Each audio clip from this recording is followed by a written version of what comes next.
Halo, perkenalkan nama saya Christine Dwi Oktavianti Simbolon, NPM 1901010192. Selamat pagi. Di sini saya akan menjelaskan bagian dari BUMN. Badan Usaha Milik Negara atau yang biasa dikenal dengan singkatan BUMN adalah badan usaha yang dikelola atau dibiayai oleh pemerintah.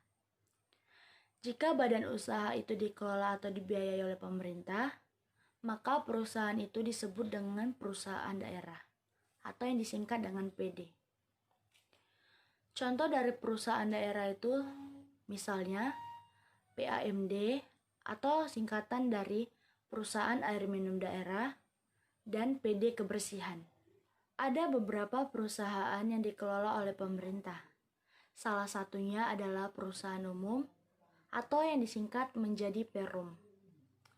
Modal perusahaan umum seluruhnya dibiayai oleh pemerintah. Badan usaha ini bergerak di bidang-bidang yang berkaitan dengan kepentingan umum. Walaupun milik pemerintah, perusahaan umum harus mendapat keuntungan dari jasa pelayanan kepada anggota masyarakat. Contoh perusahaan umum adalah Perum Percetakan Uang Republik Indonesia atau Peruri. Yang kedua adalah Perusahaan Perseroan atau Persero. Badan usaha ini sama dengan perseroan terbatas atau PT, milik swasta. Modal persero berasal dari saham-saham yang sebagian atau seluruhnya dimiliki oleh pemerintah.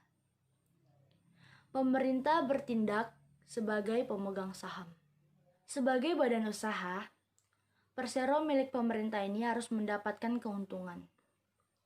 Pegawai atau karyawan pada persero berstatus sebagai pegawai swasta.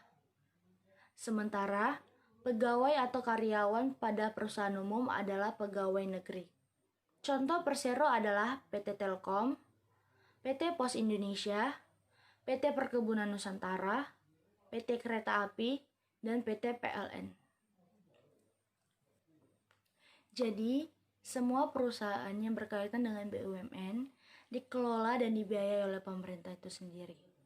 Demikianlah materi bahan ajar yang saya sampaikan. Saya ucapkan terima kasih.